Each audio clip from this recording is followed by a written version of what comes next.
Voilà.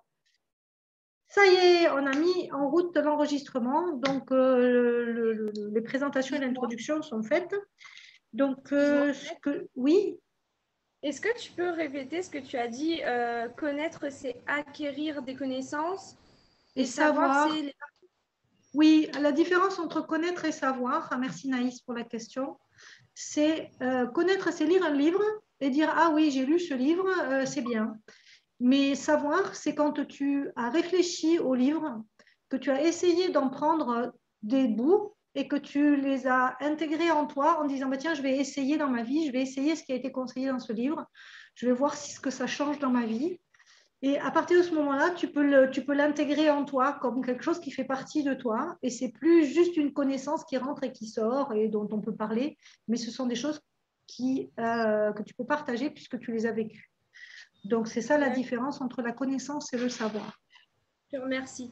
Je te demandais parce que tu as super bien formulé en fait. Merci. Oui, ça c'est un de mes talents que j'ai découvert depuis le coaching. C'est l'art de la punchline. J'adore ça.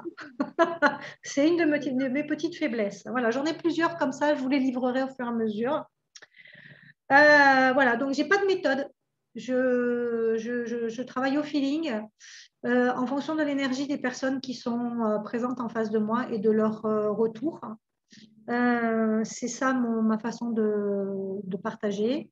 Parce que quand c'est quelque chose de construit, c'est pas forcément plus personnalisé. Donc j'aime mieux m'adresser à vous en tant que personne qui êtes là, plutôt qu'à une personne lambda, n'importe qui. Voilà. Donc du coup, je ne sais pas trop ce que je vais dire aujourd'hui. Et c'est bien que ça enregistre pour une fois. Hein, ça enregistre. Oui, ça enregistre. Donc voilà. Donc prenez des notes. Alors, donc je voulais démarrer quand même par une introduction sur ce que moi j'imagine est le développement personnel. Et je vais vous partager mon écran parce que voilà, j'ai trouvé ça et je trouve que c'est pas mal. Comment on fait pour partager l'écran?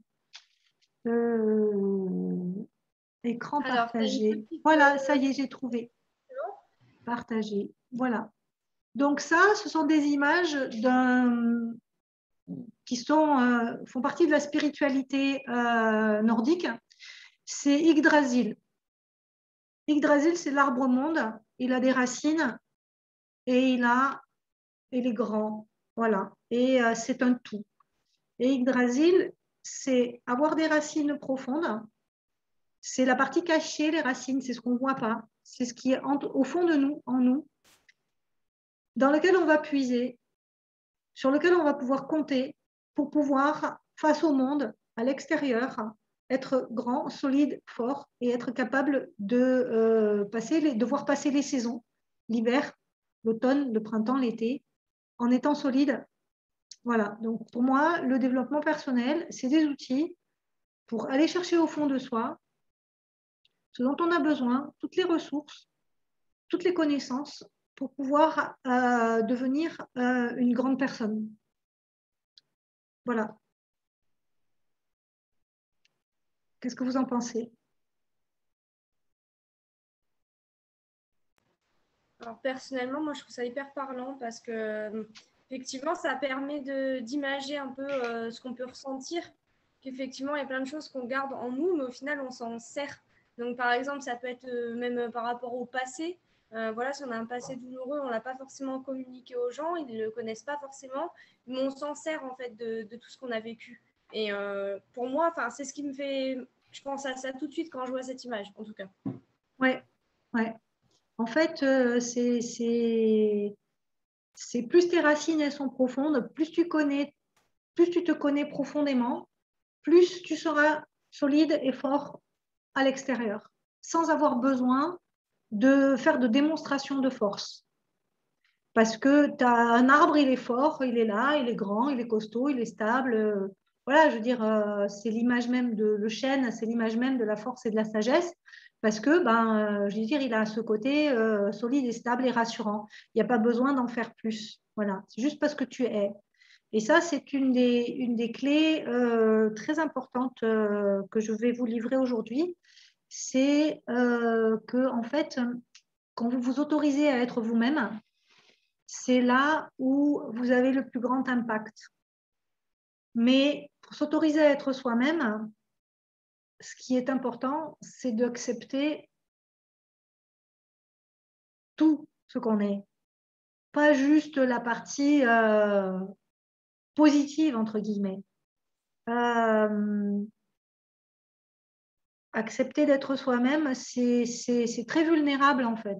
L'authenticité, c'est une des valeurs essentielles qui m'anime, mais ça m'a pris énormément de temps pour prendre le risque d'être moi-même parce qu'il faut du courage, parce que lorsqu'on est soi-même, eh bien, les autres, ils voient aussi nos failles, ils voient aussi nos vulnérabilités, ils voient aussi les choses que on aimerait cacher. Et il faut avoir le courage de les assumer et de les aimer. Et en fait, le seul moyen d'avoir le courage d'affronter son authenticité, c'est de s'accorder beaucoup de bienveillance et beaucoup de compassion. Parce qu'en fait, si vous prenez les 7 milliards d'êtres humains qu'il y a sur cette planète, eh ben, on est absolument tous pareils. On a tous peur, on a tous peur d'être rejetés, on a tous peur de ne pas être aimés, on a tous peur d'être trahis, on a tous peur de subir des choses qui ne sont pas justes et on a tous des blessures. Et, euh, et en fait, quand on assume nos failles, nos défauts, nos erreurs, eh bien, il y a ceux qui nous aiment en général, ils vont nous aimer encore plus, en fait. Parce que Parce qu'en fait, ceux qui vous aiment, généralement, ils ont déjà vu vos failles, ils ont déjà vu vos faiblesses, ils ont déjà vu vos vulnérabilités et ils vous aiment malgré ça. Et ils sont heureux de voir que vous vous aimez, vous vous acceptez comme vous êtes parce qu'eux, ils vous ont déjà aimé et accepté comme vous êtes. C'est extrêmement puissant, la vulnérabilité et l'authenticité. Ce sont des Annette, outils. Oui, j'ai une excuse-moi, question, Muriel. excuse-moi. C'est moi, c'est moi. Si c'est pas indiscret, quel âge tu as? J'ai 56 ans. Ok. Non, non, mais euh, moi, ça me touche vachement, hein, ce que tu es en train de dire. Hein. Je crois que là, on est toutes, ou tous, pardon, Fabien, on est tous, waouh, c'est fou parce que ce que tu dis, c'est tellement réel, en fait, c'est tellement la vérité. Quand tu commences à te dévoiler aux personnes et quand ils voient ta vraie personnalité, des fois, ça fait peur aux gens Oui, parce qu'ils n'ont oui, pas l'habitude. non. Je parle pour mon cas. Ah oui, Je oui, parle pour bien mon cas. sûr. J'ai Mais c'est vrai. 42 ans. J'ai 42 ans, ça fait aller grand maximum 1 an et demi hein, depuis que je suis chez Arix. Hein. Naïs, elle sait, elle m'a connue en fait comme ça. Et au départ, je prends énormément sur moi. Énormément, énormément. Jusqu'au jour où il y a 1 an et demi, j'ai commencé à dire aux gens, que ça leur plaisait ou ça leur plaisait pas, mais j'ai commencé à dire aux gens ce que je pensais un peu la vérité. Voilà. Et c'est vrai que tu as tout à fait raison. Les gens, s'ils t'aiment, tu as beau leur dire quelque chose qui ne leur plaît pas, ils t'aimeront quand même. Et c'est vrai que c'est fou. Naïs, elle dit oui. Non, mais voilà, Naïs, moi, j'ai eu la chance de la rencontrer donc, à Carcassonne. Et c'est vrai qu'elle et moi, ça a tout de suite matché. De toute façon, voilà, c'est le grand amour, Naïs et moi. Mais qui n'aime pas Naïs? Elle est tellement adorable. Non, non, c'est une vraie chipie. On va tout savoir. Non, c'est pas vrai. Non, non, c'est pas vrai. C'est pas vrai. C'est pas vrai. Mais c'est vrai que ce que tu dis, c'est assez touchant parce que c'est tellement réel, en fait. C'est fou. Moi, je le vois, hein, par rapport à mon vécu, par rapport à Noah, vous savez, tout ça, voilà. Oui. Moi, je le vois tous les jours. Tous les jours, je vois ça. Et tous les jours, quand je leur dis, entre guillemets, ce que je pense, ils font « Oh, Muriel, dis donc, tu nous as pas habitués à ça. » Et c'est vrai que les gens ont peur du changement, en fait. En fait, quand ils n'ont pas l'habitude, les gens ont très peur du changement. Après, je rebondis un peu sur ce que tu dis, mais moi aussi, cette façon de faire, ça me permet aussi de faire un tri, entre guillemets, Ouais, dans mon ça. entourage. Parce que avec tout ce que j'ai vécu, j'ai beau avoir que 23 ans, j'ai vécu quand même pas mal de trucs que Là, j'aurais je pas compte pas. Et, et au final, ça m'a permis vraiment de faire un tri et d'évacuer les personnes quand même toxiques de ma vie. C'est à partir du moment où on commence vraiment à se dévoiler et c'est important de le faire. C'est important pour soi avant tout. Et en même temps, c'est important pour savoir qui laisser rentrer dans notre vie ou non au final. Ouais. Donc, je trouve que c'est important de le faire. Totalement. Mais, exactement. Et là-dessus, je voudrais vous donner une petite clé. En fait, ce n'est pas une petite clé, c'est quelque chose d'absolument fondamental pour vous et c'est essentiel que vous y réfléchissiez dans votre vie parce qu'on a tous des valeurs. Moi, je vous parlais de l'authenticité pour moi, mais pour certaines personnes, ça peut être la liberté. Pour d'autres personnes, ça peut être, je ne sais pas moi, la réussite. Pour d'autres personnes, ça peut être, voilà, nous avons tous des valeurs qui sont essentielles pour nous. Pour moi, le respect, l'honnêteté, l'authenticité sont des valeurs hyper importantes. La bienveillance, ça fait partie, et le partage sont des valeurs qui sont vraiment fondamentales chez moi. Et donc, ces valeurs-là, elles me permettent de savoir où sont mes limites. Parce que ces valeurs, hein, ce sont des choses qui à une époque, m'ont fait réagir. Si vous voulez, lorsque quelqu'un vous fait réagir, c'est-à-dire que vous perdez le contrôle, vous vous mettez en colère, lorsque vous réagissez, vous dites « Oh, ça c'est insupportable » et vous démarrez au quart de tour, ça veut dire qu'une de vos valeurs n'a pas été respectée. Et à ce moment-là, c'est essentiel que vous vous posiez la question « Laquelle ?» Qu'est-ce qui a fait qu'au fond de moi aujourd'hui, j'ai réagi comme ça? Quelle est la valeur à laquelle moi, j'ai manqué de respect pendant tout ce temps pour qu'une personne se croie autorisée à la piétiner ainsi? Parce qu'en fait, c'est comme ça que ça marche. Si vous respectez cette valeur au fond de vous, les autres, ils sauront que cette valeur, vous la respectez et qu'elle est importante pour vous parce que vous allez l'incarner et ils ne marcheront plus sur vos plates-bandes. Par contre, si vous ne respectez pas cette valeur vous-même et que vous ne l'incarnez pas, eh bien, ils n'en auront aucune idée qu'elle est importante pour vous. Comment ils font pour savoir? Ils n'ont pas la boule de cristal, bon sang de bois. Donc, c'est ultra important que vous commenciez par vous accorder à vous-même ce dont vous avez besoin. Et vous notez cette phrase parce que c'est ma punchline, c'est on n'a que ce qu'on s'accorde. On n'a que ce qu'on s'accorde.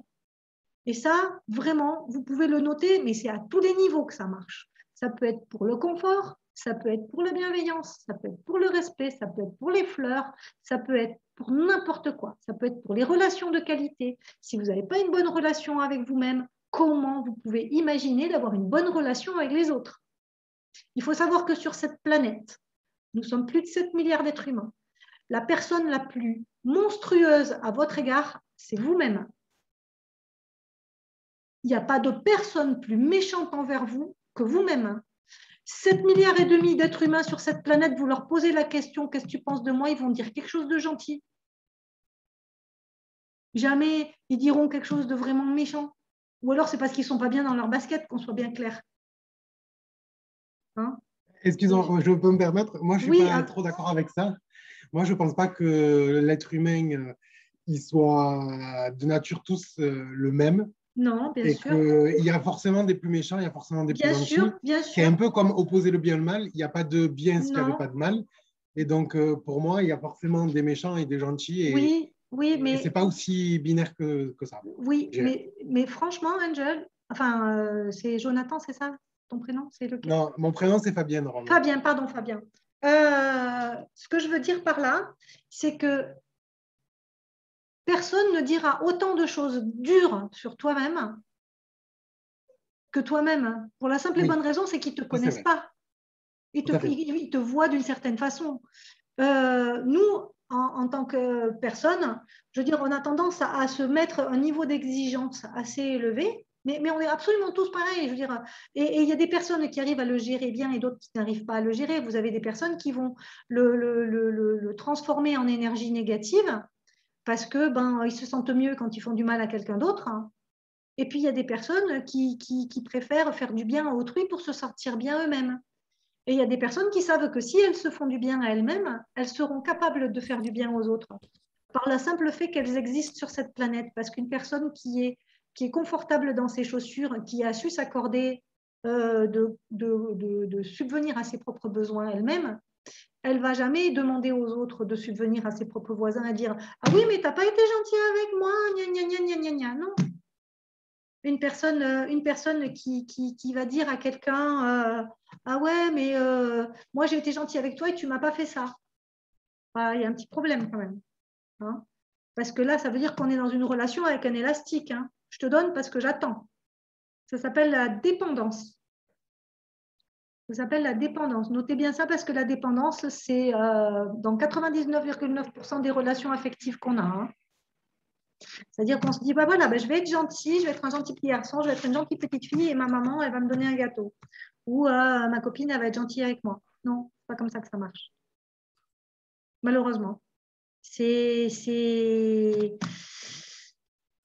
en fait quand on est dans la relation d'attente de quelque chose, ça veut dire qu'on est dans une relation de manque par rapport à soi-même. Et on considère que tu me manques, la personne me manque, il me manque ça, les autres ils ont ça et moi pas. Et elle est plus grande et moi je suis pas grande. Et lui, il est plus fort et moi je suis pas fort. Et lui, il est plus riche et moi je suis pas riche. Et là, on est dans une relation de manque complètement complet. Et la seule chose qu'on fait, c'est se faire du mal à soi-même. Et au bout d'un moment, on finit par prendre des décisions qui sont pas saines parce que on va se dire si je veux être plus riche ou si je veux être plus aimé ou si il va falloir que je fasse ci. Alors qu'à partir du moment où on est dans le il faut que, c'est pas terrible. C'est parce que là, on va s'obliger à faire des choses. Et quand on s'oblige, qu'est-ce qui se passe? On se torture soi-même. On se fait du mal à soi-même. Alors que si on est dans la joie, si on est dans l'appréciation et la gratitude, les choses elles vont se faire sereinement. Et c'est pour ça qu'aux filles, ce matin, je leur ai expliqué que, parce que Aline, elle me disait, oui, moi, je n'ai pas confiance en moi, qu'est-ce que je peux faire? Eh bien, je lui ai dit, la première chose à faire, c'est de rédiger tous les matins un petit cahier de gratitude. Vous pouvez en mettre 5 ou 10 en fonction de votre temps. Mais ne serait-ce que dire pourquoi vous êtes reconnaissant, d'être en vie, d'avoir des yeux, d'avoir la possibilité de vieillir en bonne santé, de travailler avec des collègues sympas, d'avoir un environnement confortable, l'eau, l'électricité, de vivre dans un pays où on peut s'exprimer. Enfin voilà, des raisons d'être reconnaissant, il y en a beaucoup. Je vous invite à les lister. C'est ce que je dis à mon équipe. Ouais. Naïs, c'est ce que je dis à mon équipe tous les soirs. En fait, elles ont, après est-ce qu'elles le font ou pas, je leur ai demandé de prendre un cahier et d'écrire les choses positives de leur journée. Mais que les choses positives. Choses positives, ça peut être vraiment tout. Avoir fait un bon repas, avoir fait les courses, avoir fait le ménage, avoir etc. Mais vraiment que les choses positives et enlever le négatif avant d'aller se coucher. Ouais. Et c'est vrai qu'elles le font souvent et elles disent effectivement que ça les apaise énormément en fait le soir. J'avais vu ça en fait l'année dernière dans c'était quoi Naïs? Dans L'amour est dans le pré ou un truc comme ça. J'ai dit punaise. Ah non, dans un truc comme ça, un truc comme ça. Un truc à la télé, mais ouais, voilà. Ça enfin, moi personnellement, voilà, j'ai vécu des relations qui étaient vraiment très toxiques, qui fait qu'on m'a énormément rabaissée. Déjà que j'avais une mauvaise image de moi-même, le fait de noter des choses qui me plaisaient chez moi, ça m'a permis de vraiment me remettre sur de bons rails, d'être dans un mood complètement positif. Et ça m'a permis de me reconstruire, mais étape par étape, parce qu'on ne peut pas se reconstruire du jour au lendemain de manière. Donc, ça a été très long et je continue de le faire parce que ce n'est pas fini. Ça fait 2 ans que je fais ça, donc voilà, c'est très long, mais j'en tire les bénéfices énormément tous les jours. Donc, c'est important de le faire. Même rien que de se regarder dans un miroir, je sais, ça peut paraître un peu prétentieux, mais voilà, se regarder dans un miroir et se dire des choses pour lesquelles on est vraiment en pleine gratitude envers soi-même, et ça fait beaucoup de bien. Se dire, voilà, aujourd'hui, j'ai réussi à faire ça. Aujourd'hui, j'ai réussi à me passer d'un truc qui ne m'apportait pas du bien. Ce genre de choses, ça fait beaucoup de bien de se l'entendre dire, même si ce n'est pas facile. Ouais, franchement, c'est clair. Aujourd'hui, voilà, vous dites, par exemple, moi... Alors, juste une chose, Muriel, la réunion risque de couper dans 5 minutes à peu près. Donc, si vous voulez qu'on continue, on peut se reconnecter, d'accord? Dès que ça coupe, je relance, je rouvre la salle, d'accord? Pas de souci. Par exemple, moi, ça fait 2 semaines que j'ai arrêté de fumer. Je me suis remise au sport, mais à fond. Donc, j'ai 3 séances de sport avec 2 séances en chaque. En fait, 6 séances de sport par semaine.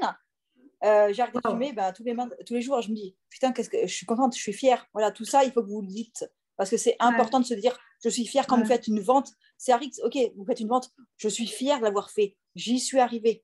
Voilà. Quand vous faites quelque chose de positif, en fait, pensez positif tout le temps. Je peux vous dire que la vie, elle ne va pas vous faire de cadeaux. J'ai beau avoir que 42 ans, hein, voilà, hein, on a tous un passé, on a tous une vie, machin, mais la vie, elle ne va pas vous faire de cadeaux. Et c'est vrai que penser négatif, non, quoi. Non, ça ne va pas vous aider, en fait, à avancer.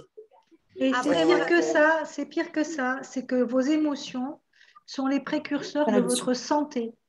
C'est-à-dire que si vous faites du mal au niveau émotionnel, vous allez avoir des comportements alimentaires ou relationnels qui vont être toxiques pour vous. Par exemple, moi, je compensais énormément ma nervosité, mon stress et mon anxiété en consommant des gâteaux, du sucre. En étant plus apaisée et en étant plus sereine, je ne ressens plus le besoin de compenser par l'alimentation. Et résultat, guess what? Eh ben, ma santé s'est améliorée. Je n'ai plus de brûlure d'estomac, je n'ai plus de douleurs articulaires, mon sommeil s'est amélioré, ma digestion s'est améliorée. Bref, Harry s'est arrivé là-dessus et a encore amélioré les choses. Mais si vous voulez, en fait, tout ce que vous ressentez au niveau émotionnel, c'est quelque chose qui va s'inscrire dans votre corps à la longue. Ça ne va pas se faire du jour au lendemain, mais ça va se faire à la longue. La colère, c'est le foie. La tristesse, c'est le cœur et les poumons. Chaque émotion, elle a un impact sur votre corps lorsque vous la ressentez pendant longtemps. C'est pour ça que c'est important de l'exprimer. C'est important de lui donner un espace à cette émotion parce qu'il n'y a pas d'émotion négative en fait. Il n'y a que des émotions inconfortables.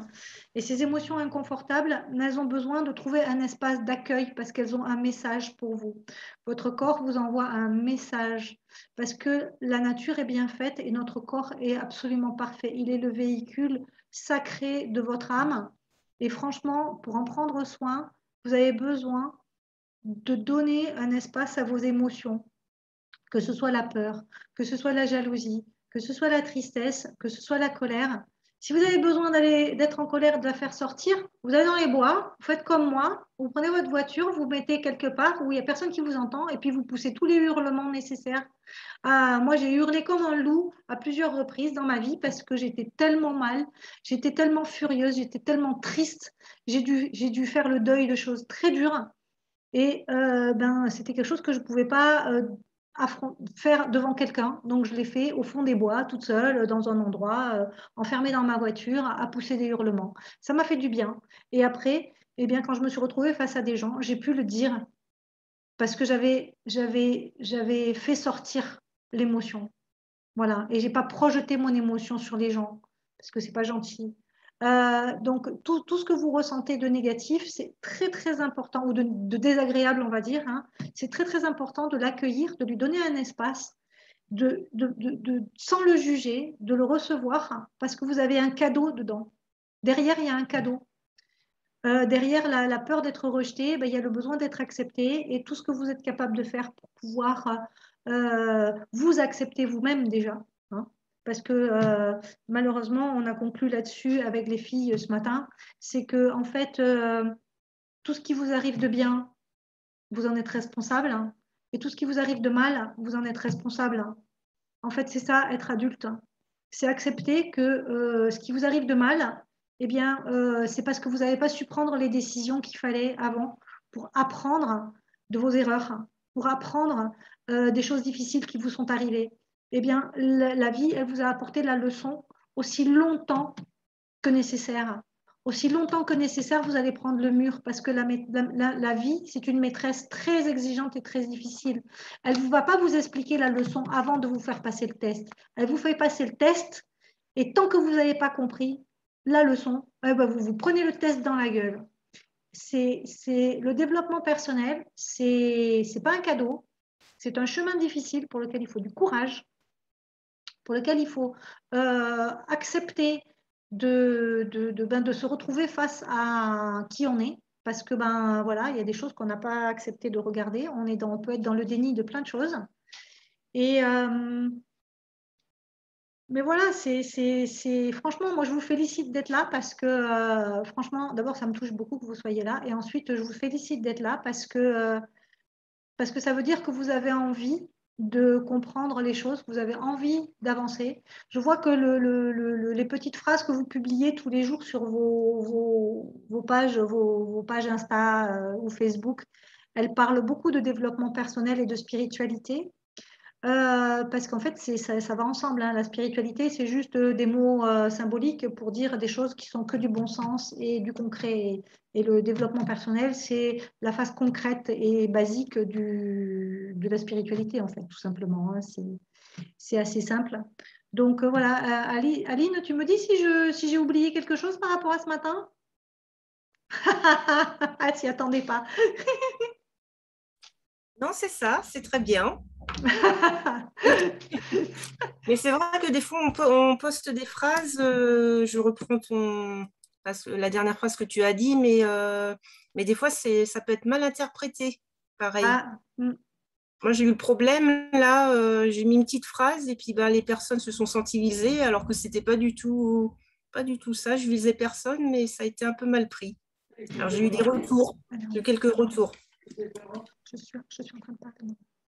Excusez-moi, oui, donc effectivement, c'est pas évident, mais alors ce que j'ai pas dit, ce que j'ai dit ce matin et que j'ai peut-être pas dit ici, c'est que les gens ne peuvent donner que ce qu'ils ont à l'intérieur. C'est-à-dire qu'une personne qui va mal prendre ta publication, Aline, c'est parce qu'au fond d'elle, elle n'est pas capable de voir le côté positif de ta publication. Tu vois? Parce qu'en elle a trop de souffrance et trop de manque de confiance peut-être, ou de choses comme ça, pour voir le côté positif. Moi, je me souviens, il ne reste plus qu'une minute. Donc, il faut que je coupe il faut que je coupe et que je reprenne, d'accord? On quitte et puis on revient du coup. On revient, ouais, s'il vous plaît. Pas pour très longtemps, mais un petit quart d'heure. D'accord.